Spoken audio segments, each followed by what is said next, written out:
Morning class. Good morning ma'am. आप लोग कैसे हैं? Fine ma'am. लंच कर लिया आप लोगों ने? Yes ma'am. बहुत बढ़िया। क्या किया वैसे लंच?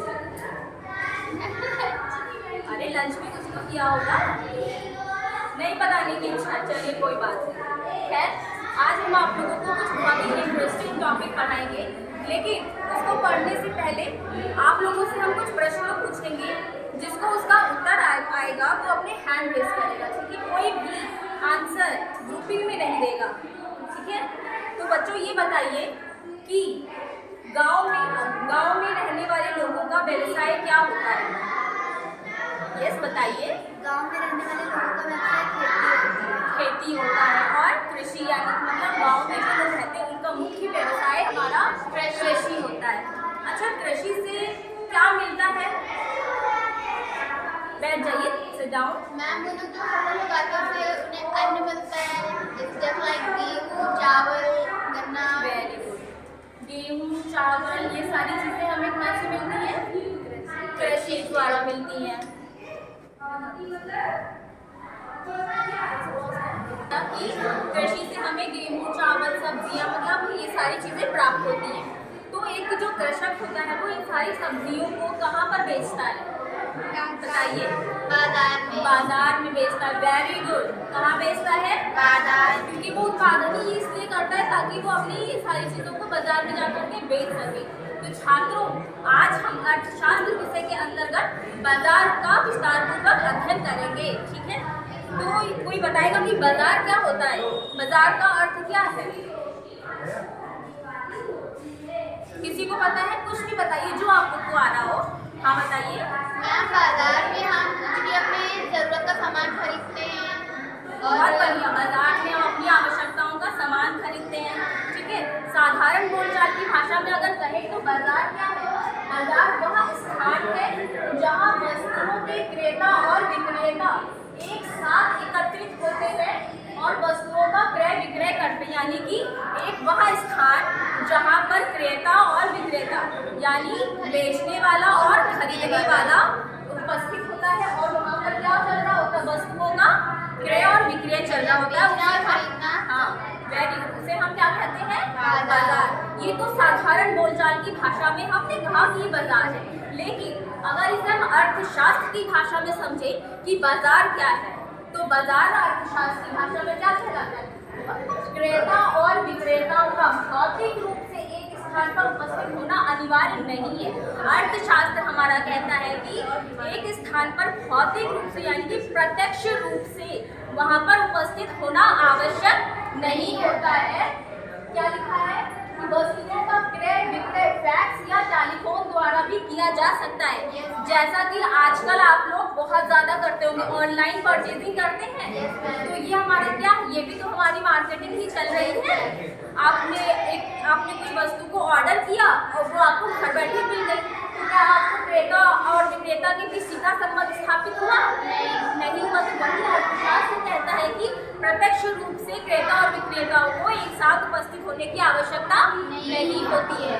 तो ये तो हमारा हो गया बाजार का अर्थ साधारण बोलचाल की भाषा में और अर्थशास्त्र की भाषा में। अगर अब बात करते हैं बाजार का वर्गीकरण, तो बाजार कितने प्रकार के होते हैं? How many types of classification? Market का क्लासिफिकेशन कैसा है, ठीक है? कितने प्रकार के होते हैं? तो कोई बताएगा कि how many types of classification of market? बाजार का वर्गीकरण कितने प्रकार के होते हैं? ये क्या लिखा हुआ है? बाजार का वर्गीकरण। कोई बताएगा? किसी को नहीं पता, कोई बात नहीं। आज हम बताते हैं कि बाजार कितने प्रकार के होते हैं, बाजार का वर्गीकरण। अभी तक केवल हमने बाजार सुना है ना, लेकिन इसमें क्या क्या होता है? देखिए, बाजार हमारा क्षेत्र की दृष्टि से होता है। दूसरा बाजार हमारा समय की दृष्टि से होता है और बिक्री की दृष्टि से होता है, कानून की दृष्टि से होता है। Very good. क्षेत्र की दृष्टि से भी हमारे इसके अंतर्गत भी कुछ प्रकार आते हैं। तो क्षेत्र की दृष्टि से क्या आता है? स्थानीय बाजार। स्थानीय बाजार से आप लोग समझ रहे होंगे, तो बताइए क्या समझ रहे हैं स्थानीय बाजार से? स्थानीय, हाँ बताइए। स्थानीय बाजार, हाँ, जिसका एक निश्चित समय होता है, मतलब एक निश्चित प्लेस होता है, उसे हम स्थानीय बाजार कहते हैं। वहाँ पर हर प्रकार की वस्तुएं हमें उपलब्ध हो जाती है। वैसे आता है प्रादेशिक बाजार। प्रादेशिक बाजार वे बाजार होते हैं जहाँ पर प्रांत या प्रादेशिक रूप से क्रेता और विक्रेता उपस्थित होते हैं। जैसे कि आप इसका एक एग्जाम्पल भी ले सकते हैं, उदाहरण ले सकते हैं कि राजस्थान में कौन सी चीज़ें बहुत फेमस है। राजस्थान में लाख की चूड़ियाँ और पगड़ी बहुत फेमस है, तो वो हमारा प्रादेशिक बाजार कहलाता है। इसके बाद हमारा आता है राष्ट्रीय बाजार। राष्ट्रीय बाजार क्या होता है, कोई बताएगा? राष्ट्रीय बाजार किसे कहते हैं? देखिए, राष्ट्रीय बाजार वह बाजार होता है जहाँ पर क्रेता और विक्रेता राष्ट्रीय स्तर पर खोज करते हैं, यानी कि वहाँ बाजार अपना भारत का एग्जाम्पल लीजिए। यहाँ पर सभी के अपने वेशभूषा है, अपना कल्चर, उसी के अकॉर्डिंग सब लोग अपने फॉर एग्जाम्पल यहाँ पर लोग साड़ियाँ पहनते हैं, ठीक है। तो यहाँ पर सबसे ज़्यादा डिमांड किसकी होगी? साड़ी की होगी, सलवार सूट की होगी, और भी बहुत सारे खाने पीने जो यहाँ पर बहुत ज़्यादा फेमस है। जैसे चाइना में चाइनीज़ चीज़ें मिलती हैं, तो यहाँ पर इंडिया में इंडियन चीज़ें मिलती, तो डिमांड किसकी ज़्यादा होगी यहाँ पर? वही हमारा राष्ट्रीय बाजार होगा। और अंतर्राष्ट्रीय बाजार यानी कि अंतर्राष्ट्रीय स्तर पर क्रेता और विक्रेता होते हैं, तो वो हमारा अंतर्राष्ट्रीय बाजार कहलाता है। इसका कोई एग्जाम्पल बताएगा? अंतर्राष्ट्रीय बाजार का उदाहरण क्या हो? जैसे स्थानीय बाजार हमने आपको बताया, प्रादेशिक बाजार बताया, इसका उदाहरण बताया, राष्ट्रीय बाजार भी बताया। तो अंतर्राष्ट्रीय बाजार का क्या हो सकता है?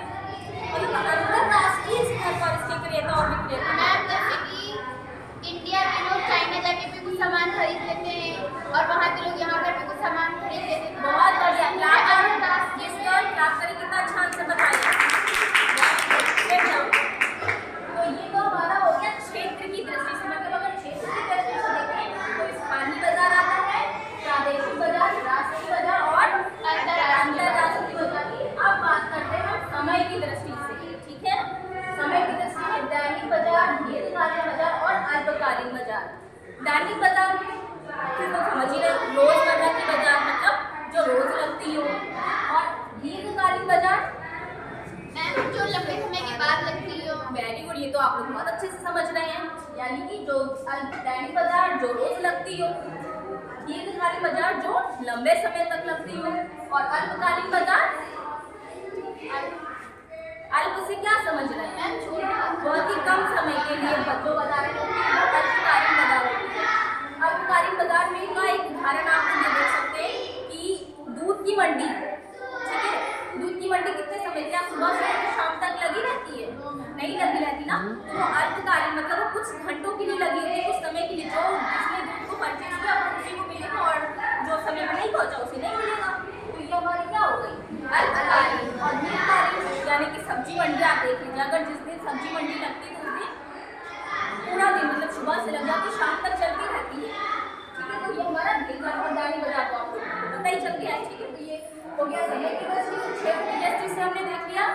समय की दृष्टि से अब देखते हैं बिक्री की दृष्टि से। बिक्री की दृष्टि से हमारे दो प्रकार के हैं, पहला मिश्रित बाजार और दूसरा विशिष्ट बाजार। मिश्रित बाजार क्या हो सकता है?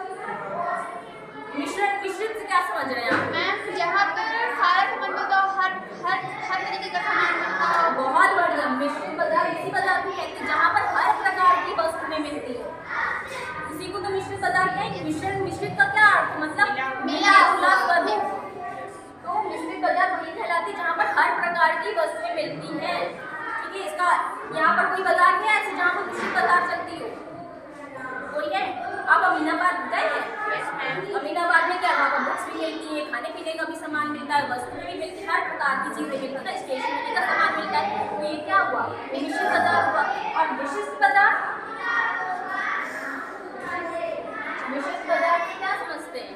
विशिष्ट प्रकार की, मतलब कोई एक ही वस्तु की बाजार उसमें लगी हुई होती है। जैसे कि आपकी मैकेनिकल चीज़ों को लीजिए, अगर कहीं पर मैकेनिकल चीज़ें आप कहीं मतलब अमीनाबाद जाएंगे आपको मिल जाएगा नहीं, इसके लिए तो आपको विशिष्ट बाजार में जाना पड़ेगा ना। इसका मतलब ये हुआ कि कोई विशेष वस्तु की बाजार, विशिष्ट का मतलब ही होता है कोई विशेष वस्तु की बाजार जो हो, इसे हम कहते हैं विशिष्ट बाजार। फिर आता है कानून की दृष्टि से। आप बताइए कानून की दृष्टि से क्या समझ रहे हैं? ऐसी कौन सी बाजार हो सकती है? कानून की दृष्टि से कौन सी बाजार हो सकती है? समझ में आ रहा है? नहीं आ रहा है ना, कोई बात नहीं, आज आएगा समझ में। कानून की दृष्टि होता है वैध बाजार। वैध का अर्थ होता है कि जिसको सरकार, मतलब कुछ कभी कभी क्या होता है कि कुछ आपातकालीन अपने देश में आ जाता है ना, घटनाएं ऐसी हो जाती हैं, तो वस्तुओं का क्या होता है, दाम महंगा हो जाता है, तो सरकार क्या कहती है, उन वस्तुओं का एक निश्चित मूल्य निर्धारित कर देती है और उसी के हिसाब से वो सारी वस्तुएं चलती हैं। जैसे कि आप लोगों ने एग्जाम्पल भी देखा होगा, अगर एग्जाम्पल के तौर पर देखें तो कोविड के टाइम पे क्या हो रहा था, जब सामान की कमी होगी तो दुकानदार क्या कर रहे थे, महंगी वस्तु में दे रही थी, तो सरकार ने इसको कम करने के लिए क्या किया था, मतलब एक मूल्य निश्चित कर दिया था, और जब उसके वो जो मूल्य के अधिक मूल्य दे रहे थे तो उनके खिलाफ कार्रवाई की जा रही थी। तो ये हमारे वैध बाजार, मतलब जो कानून की दृष्टि से होती है वो वैध बाजार। और चोर बाजार, चोर बाजार से क्या अर्थ है, बताइए बताइए, कुछ तो समझ में आ रहा हो, चोर बाजार बताइए, कोशिश कीजिए। हाँ बिल्कुल, जहाँ पर चोरी किया हुआ सामान दूसरे दामों पर मिलता है। हाँ बिल्कुल सही कहा, इन्होंने एग्जाम्पल भी बहुत अच्छा बताया कि जहाँ पर चोरी किया हुआ सामान वैसे क्या कहा जा सकता है, और एक्चुअली में यही है। तो यहाँ पर जो चोर बाजार का अर्थ है, यहाँ पर जो मूल्य है ना वो चोरी छुपे डिसाइड की जाते हैं, कभी किसी को ज़्यादा दे दिया, कभी किसी को कम में दे दिया, बहुत महंगी वस्तु है वो बहुत ही कम दे दिया, यही होता है चोर बाजार है ना। चोर बाजार एक लगती भी है यहाँ पे, है ना, यहाँ पर क्या बहुत महंगी सस्ते में मिल जाती है, ये हमारी